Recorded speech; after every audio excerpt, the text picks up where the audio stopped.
بسم الله الرحمن الرحيم. الحمد لله والصلاة والسلام على رسول الله وعلى آله وصحبه ومن والاه. بابەتێکی گرنگ هەیە پێویستە هەڵوەستەی لەسەر بکەینەوەش بریتە لە ڕۆڵی گەنج لە سەقامگیری کۆمەڵگەدا. دیارە لە هەر کایەک لە کایەکانی جان نکوڵی ناکرێت لە دەور و لە پێگەی گەنج و گەنجان لە بوارەکانی ژیاندا و لە ناو هەمووشاندا گەنجان بە سەمامی ئەمانی کۆمەلگا دادەندرێن. یعنی ئەوان پشتێنی ئەمانن، بەڕاستی قەڵغانی ئەمانی کۆمەلگاین.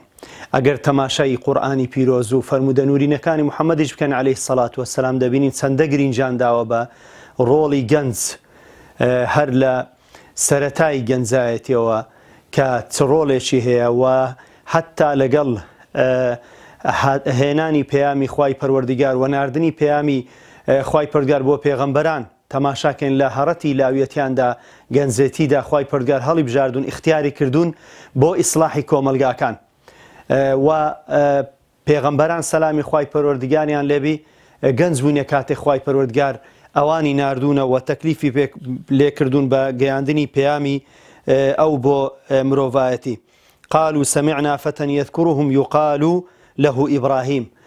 کاتێک خوای پەروەردیگار باسی بەسەرهاتی ئیبراهیممان لۆ دەکا عەلەیهی سەلام، قەومەکەی دەڵێ باسی گەنجێک دەکەن، پێی دەڵێن ئیبراهیم کە باسی بەسەرهاتی خۆی لەگەڵ شکاندنی بتەکان و تێکشکاندنی خوایەکانی ئەوان لەو کاتەدا وە ڕوبەڕووبوونەوەی شرک و خوڕافیات و بتپەرستی و تاغوتپەرستی و پێغەمبەری مەش عەلەیهی سەڵات وەسەلام گەنج بوو کاتێک خوای پەروەردیگار ناردی سەلامی خوای پەروەردیگار لێبی و ئەوانەی دەوروبەری پێغەمبەریش عەلەیهی سەڵات وەسەلام زۆرینەیان گەنج بوون و ئەو گەنجانە ئەو پەیامیان گەیاند و ئەو گەنجانە لە سەرەتادا کۆمەلگەی جەزیرەی عەرەبی هەر لە مەککەوە هەتا نورەکەیدا بە دەوروبەر و هەتا گەیاندی بە جیهان لەسەر شان و لەسەر پشتی ئەو گەنجە بەڕێزانە، ئەو گەنجە خواناسانە ئەو نورەگەیش بە جیهان. ئێستاش لە کۆمەلگەی ئێمەدا بەڕاستی گەنج دەورێکی باڵای هەیە، بەڵام بەداخەوە کە گەنج فەرامۆش کراوە. گەنج ئەو ڕۆڵەی لێستێنراوتەوە، ئەو ڕۆڵەی پێنەدراوە کە بتوانێت دەوری خۆی ببینی. بەڵام لە فەزلی خوای گەورە بە زیادی بێ الحەمدولله گەنجی موسڵمان هەز بە بەرپرسیارەتی ئەکات لە پارێزگاریکردنی لە کۆمەلگا. پارێزگاریەکەشی سەرەتا لەوە دەست پێکە کە شان ئەداتە بەرپرسیارەتی خێزانداری خێزان پێک دەینی. گەنجێکی موسڵمان وەکو گەنجی ڕۆژئاوا و ئەوروپا و غەرب نییە. هەر لە کاتی پێگەیشتنی و کاتی هاتنی زەواجەکە ژانی خێزانی پێکدەنی، مەسوولەتی خێزان، دوازار مەسوولەتی دەوروبەر و کۆمەلگاش ئەگریتە بەر بەوەی کە گەنجێکی پاک و بێگەر دەبی، داوێن پاک، دەم پاک، دەست پاک. ئەو گەنجانە کە کاریگەری لەسەر کۆمەلگا دروستەکەن و کۆمەلگا ئەگۆڕن. تەماشاکەن خوای پەروەردیگار لە بەسەرهاتی ئەصحاب الکەهفدا دەفەرموێ ئینەهم فتیة آمنوا بربهم وزدناهم هدى. ئەوان کۆمەڵە گەنجێک بوون باوەڕێ و یەقینێکی تەواویان بە یەکتاپەرستی و خواپەرستی ئەڵڵا تەعالا هێنا بوو.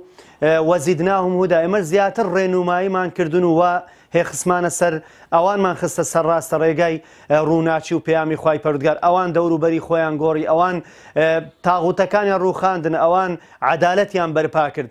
دیارە گەنجیش ئەگەر گەنجێکی خواناس و دڵپڕ لە ئیمان و باوەڕ بێت و شوێن کەوتووی ڕەسوول الله بێ سەڵا سەلەم و پەیامی پێغەمبەرانی هەڵگرت بێ، ئەو گەنجە ئەبیتە کلیلەی ئەمن و ئەمان و پارێزگاریکردن لە سەقامگیری کۆمەلگادا.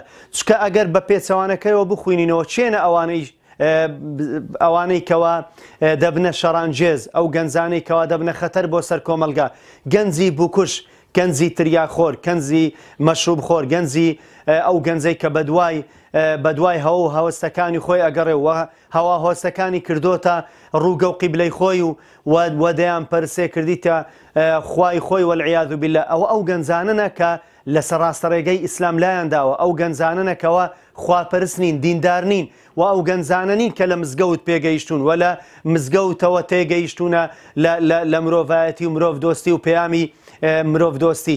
ئەو گەنجانە خەتەن لەسەر کۆمەلگا کە خوانە ناسن، ئەو گەنجانەکەوە ڕێگایان ون کردووە، ئەوانەی کە وێڵن و ئەوانەکەوە بەداخەوە سەرگەردانی دوای دنیا و دوای ئارۆزوەکانیان بوونە.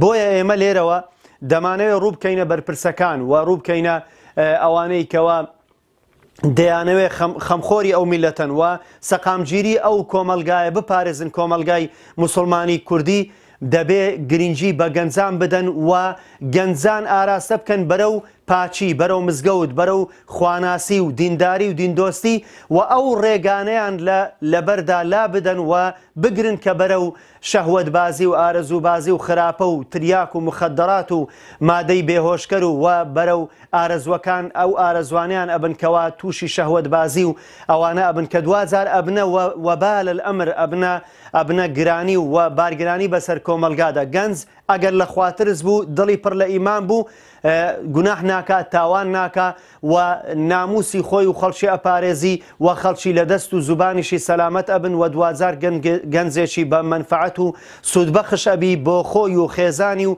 دەوروبەری و بۆ کۆمەلگا بەگشتی.